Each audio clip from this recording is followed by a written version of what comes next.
안녕하세요. 참신통TV입니다. 오늘은 참신통 한의원 원장님들과 함께 비염에 대해서 이야기를 해보려고 하거든요. 요즘 진짜 비염 많잖아요. 네, 그렇죠. 집에 한두 명씩 비염 환자 있죠? 네, 네. 저희 가족 중에서도 네. 비염으로 고생하셨다가 네. 네. 살찌우셨나요? 그렇죠.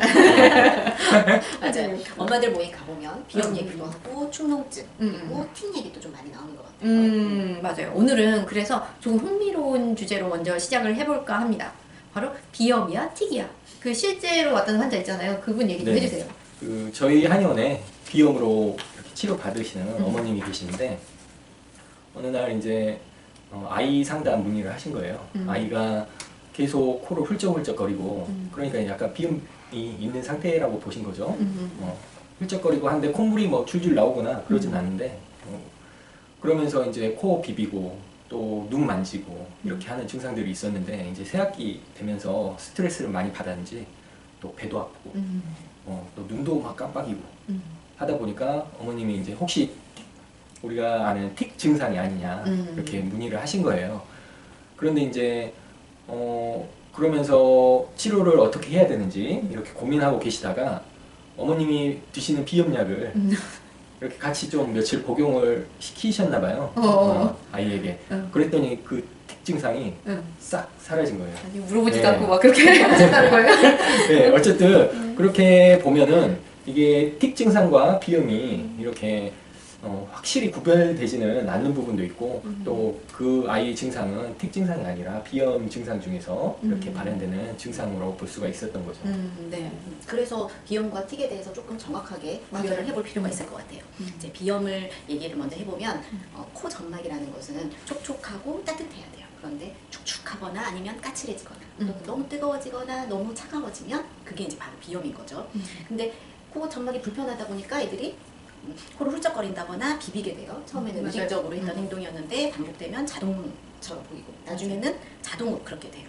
반면에 틱이라는 것은 의지와 상관없이 근육이 반복적으로 움직이는 신경학적 증상인데 이게 성대 근육이나 그다음에 코 주변 근육에서 일어나니까 비염처럼 또 보이기도 하고요. 맞아요. 그래서 틱처럼 보이는 비염이 있고 또 틱이 되어버린 비염도 있을 수 있고 또 비염과 무관하게 생긴 틱인데 코 주변에서 일어나다 보니까 그게 마치 비염처럼 보이는 틱이 있습니다. 맞습니다.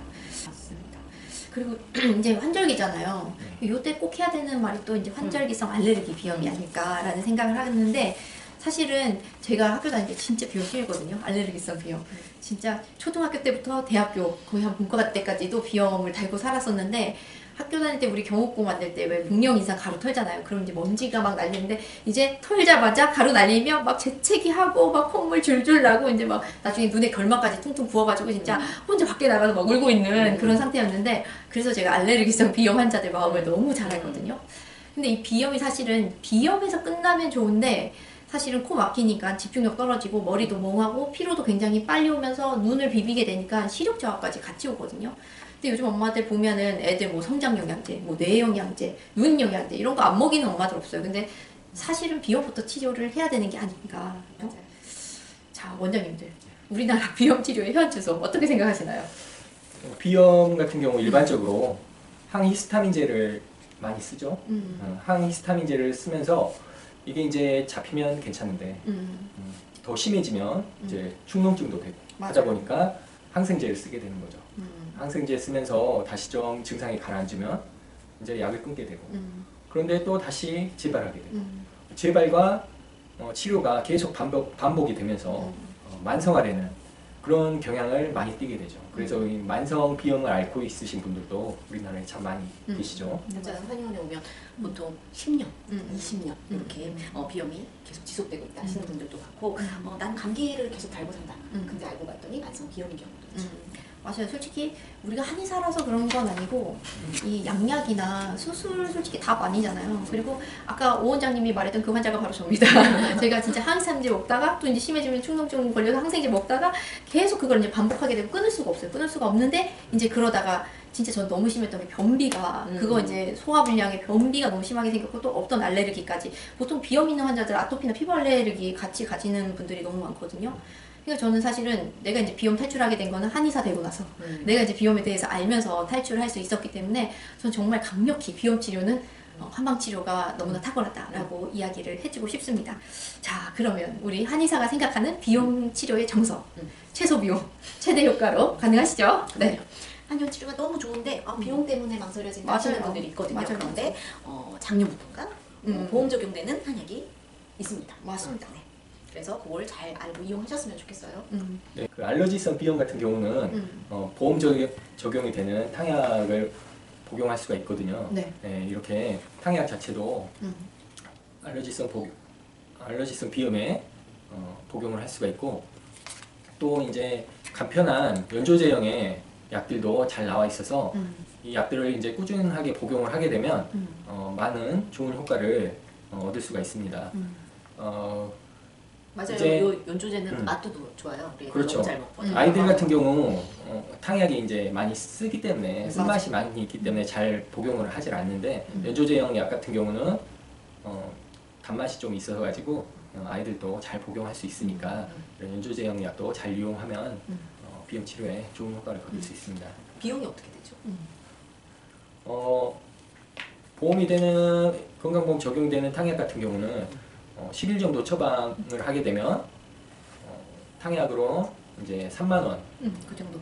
정도 되는 거고요. 그리고 연조제형 같은 경우는 한 11분에 뭐 1만 원에서 2만 원 이 사이에 맞아요. 복용을 할 수가 있습니다. 근데 이게 사실 비보험일 때는 진짜 비싸잖아요. 이거 막 한제 한 15일, 10일 그 정도에 한 2, 30만 원 선 하고 하니까 진짜 너무 저렴하고, 또 그 실비 있는 분들은 이게 보험 적용되는 거라서 다 실비도 받아서 훨씬 부담 없이 치료가 되더라고요. 네. 그런데 솔직히 이제 이렇게 약만 먹어서 되는 환자들 있고 그렇지 않은 환자 있잖아요. 맞아요. 그죠? 완성화되는 환자. 결국에는 이제 전체적으로 봐야 되는데, 우린 실제로 비염 치료할 때 그 추나 치료 하잖아요. 근데 환자들이 뭐 비염인데 왜 추나 치료해? 이렇게 하는 분들 실제 있거든요. 설명 좀 해주세요. 네. 추나 치료는 만성화되어 있을 때 필요한 거예요. 만성화가 되어 있다는 거는 몸이 비정상 상태가 되었는데 정상 상태로 되돌아오지 못한다는 얘기거든요. 그때는 우리가 보통 회복 탄력성이 떨어져 있다고 얘기를 하죠. 네. 평상시, 그러니까 일상에서 보면 우리가 자고 일어나면 개운해요 하는 경우는 건강한 상태, 회복 탄력성이 좋다는 상태이고, 자고 나도 찌부둥해요 하는 거는 이거는 회복 탄력성이 떨어졌다, 건강하지 못하다는 얘기거든요. 그러면 건강이라는 게 뭔지 다시 한번 또 살펴볼 필요가 있는데, 건강의 건자는 사람 인면에 세울 건자를 써요. 즉 구조가 바로 서 있다는 거죠. 네. 구조를 바로 세우려고 하면 그때 필요한 게 이제 추나인 거죠. 맞습니다. 네, 그 비염 환자들 같은 경우는 그래서 약간 이제 구조적인 특이점이 있어요. 보면은 이제 특징이 있는데, 우리가 대추혈이라고 하는 경추 부위하고 또 흉추 1번에서 5번 사이 이 부위에 문제가 조금 구조적으로 발견되는 분들이 많이 있는데, 이 부분들이 이제 호흡과 밀접한 관련이 있기 때문에 그런 것 같아요. 그래서 이런 부분들이 봤을 때 변색이 돼 있다거나 또 촉진 만져봤을 때 많이 틀어져 있다거나 하는 그런 문제들이 많이 발견이 됩니다. 맞아요. 어떤 경우는 그 부위가 여드름이 많이 난다거나 맞아요. 아니면 유난히 더 피부가 건조하다거나 그런 경우도 있는 것 같아요. 네. 근데 치료하면 그 부위도 같이 좋아지죠. 좋아지죠. 맞아요. 네. 그러니까 그런 부분에 이제 문제가 있으신 분들 같은 경우는 그 흉곽 확장이 잘 안 되고, 그래서 호흡이 얕고 또 코 점막의 순환에 또 문제되는 경우도 많이 있으세요.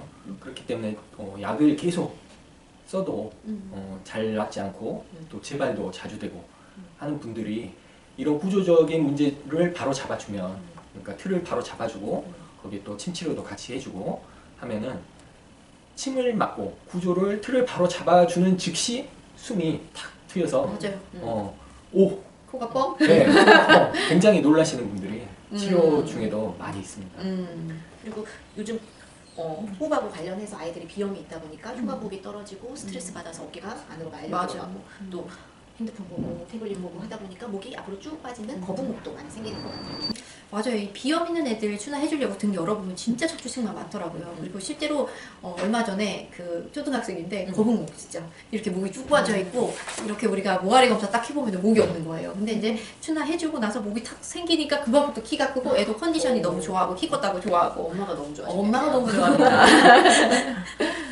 그래서 이제 비염 치료 같은 경우는 단순히 코에만 집중할 게 아니라 우리 몸 전체를 이렇게 좀 봐야 된다는 거죠. 이런 부분들을 많이 알려야 됩니다. 맞아요. 비염은 단순히 코의 문제가 아니고 음. 우리 몸의 전체의 문제다. 맞습니다. 이런 부분들을 알려야 되고 또 그런 부분에 맞게끔 또 치료를 하게 되면 또 치료 효과도 그냥 코만 보고 치료했을 때보다 훨씬 더 효과가 높기 때문에 맞아요. 이런 부분들을 참신통 한의원에서 같이 치료받을 수 있으면 좋고요. 또 알러지성 비염 치료를 하면서 몸의 틀을 바로 잡아주기 때문에 추나 치료를 하면서 또 아이들 성장 이 부분도 덤으로 얻을 수가 있죠. 또 틀을 바로 잡아주게 되면 키도 많이 크고 하기 때문에 성장까지 덤으로 얻을 수 있는 치료가 될 수가 있는 거죠. 덤이 너무 훌륭한데. 맞아요. 근데 진짜 환자들 얘기해보면 비염 치료 안 되는 거 아니냐, 막 여기저기서 막 많이 시도해봤다, 안 됐다 이런 사람들 많거든. 근데 우리가 치료할 수 있다라고 강력히 얘기를 해줄 수가 있는 거죠. 자, 그럼 이제 마지막으로 비염 치료의 좋은 습관 혹은 반드시 피해야 되는 습관 얘기해주면 좋을 것 같은데, 저는 비염 치료할 때 반드시 찬 음식 금지라고 얘기합니다. 왜냐면 찬 거 먹으면 바로 코 막히니까. 그래서 완전히 금지시키거든요. 원장님 어때요? 저는 이제 수영을 이렇게 맞아. 조금 자제를 하시라고 하죠. 요즘 수영 많이 하시니까. 맞아요. 왜냐면 비염 환자분들 같은 경우는 이제 체온 조절력이 좀 떨어지는 경우가 많이 있기 때문에 그 온도가 낮을수록 비염에 좋은 영향보다는 악의 영향을 끼치므로 맞아요. 수영을 좀 자제하시게끔 합니다.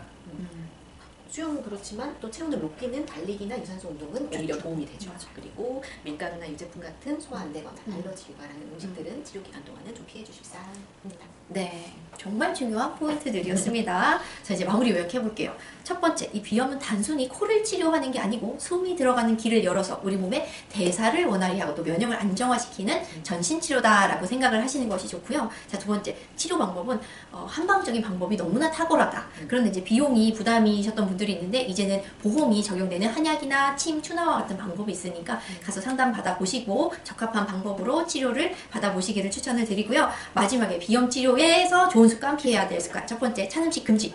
두 번째, 수영은 가급적이면 피해라. 세 번째, 달리기는 좋은데 이 음식 중에 밀가루나 유제품을 좀 피하는 것이 좋겠다라고 말씀을 드렸고요. 이렇게 했을 때 보통 비염 치료의 대략적인 치료 기간 6개월 넘는 경우 잘 못 본 것 같아요. 보통 한 6개월 이내로 좋아지고 사실은 더 빨리 좋아지는 경우가 더 많잖아요. 그렇죠. 네. 이런 정보 진짜 중요한 거니까 잘 알아두셨다가 이 코 뻥 뚫린 생활 하시길 바라고요. 자, 지금까지 참신통TV의 비염에 대해서 알려드렸습니다.